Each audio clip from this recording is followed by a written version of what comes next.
A coalition of women groups are protesting at the National Assembly, rallying at the National Assembly, calling for inclusive representation and gender-responsive governance through the passage of the special seat bill currently in the Assembly. The women, who are in hundreds, say the abysmal representation of women in elective offices, especially in state and national legislatures, leave women's issues unaddressed. And now News Central's Idong Joseph is currently on standby to give us more updates of this. Idong Joseph, what is the protest about? What are the women truly demanding for? Well, if you can see behind me, activities here are in full swing.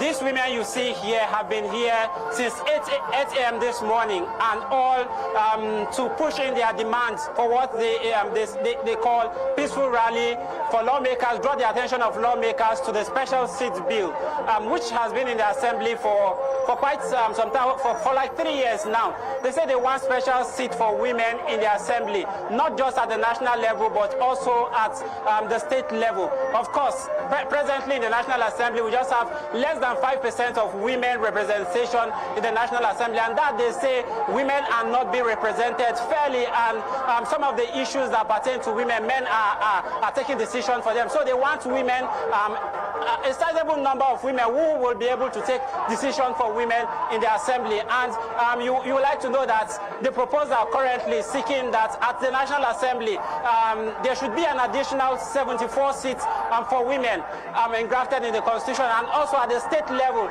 there should be 108 additional seats for women across the 36 states of the Federation. However, I have a member of the group here who I would like to speak to us more on this and how significant this bill, if passed, it will be to them. And so I'll just walk up to NLB, a rights activist here in the Federal Capital Territory. Okay, good morning. Good morning. Yes, let's know what you're here and how significant is this bill that you're pushing for?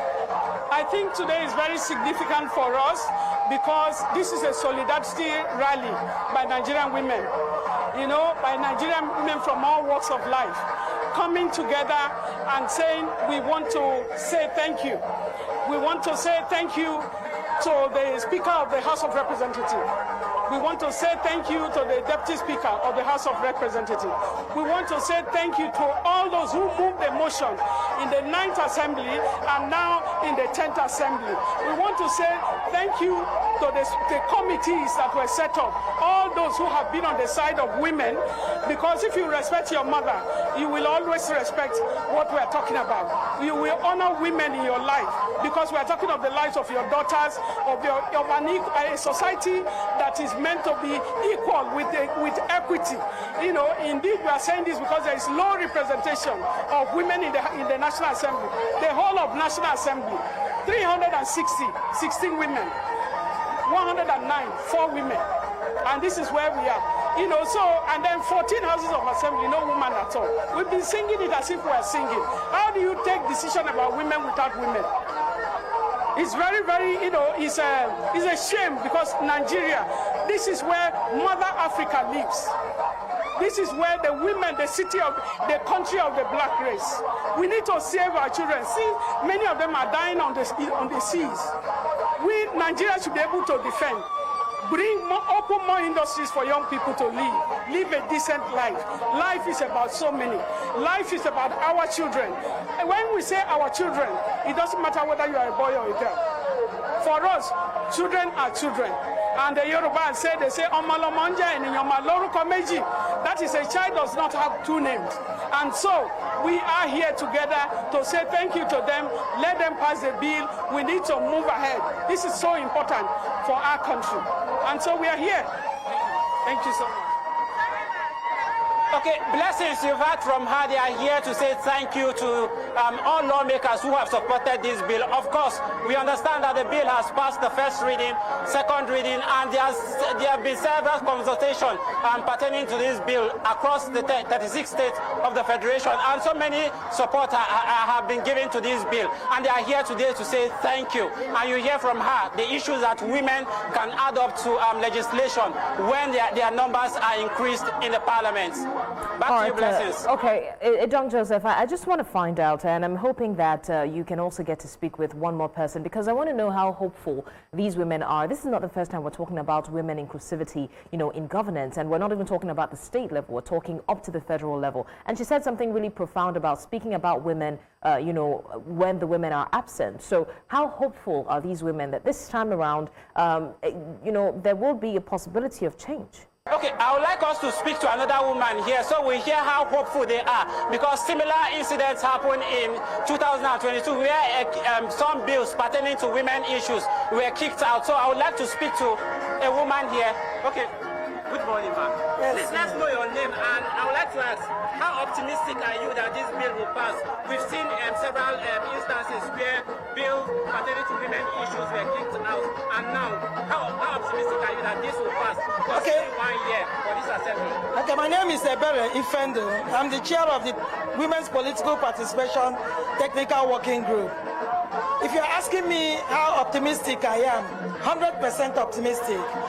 The Senate President on the 6th of March 2025 said clearly that no bill concerning women will be thrown out of the National Assembly. The Speaker of the House of Representatives is solidly behind this bill.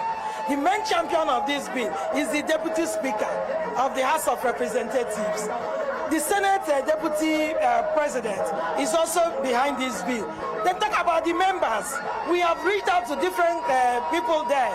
Reached out to the Southeast Caucus, Southwest, North Central, Northeast, South, every region. We have reached out to them, and they have given us their word that they will vote for the bill. How else do you want us not to be optimistic? It's about integrity, it's about character, it's about who they are. So throwing away this bill will make them, lose credibility. And that's what I know, that no member of the National Assembly will want to do that. Again, we are not here today, to protest. We are here on a solidarity advocacy walk. As a reminder, they are convening tomorrow to look at the Electoral Act. But we are saying that the Special Seats Bill is as important as the Electoral Act. We are talking about electoral integrity. Can there be electoral integrity without inclusion of women? So this is the right time. We are here actually to say, speed up the passage of the bill. Don't wait until you are going to vote on the 40 bills. Vote for Special Seats Bill now. That's all we are saying. Okay, blessings. You've heard from her. They are very optimistic. Presently, there are 40 bills from the Constitution that need a review.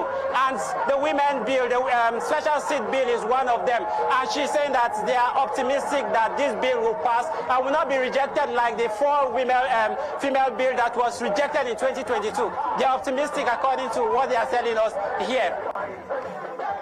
All right, Idong Joseph there bringing us an update on the Women Coalition, who are rallying at the National Assembly today and demanding just one thing: a seat at the table.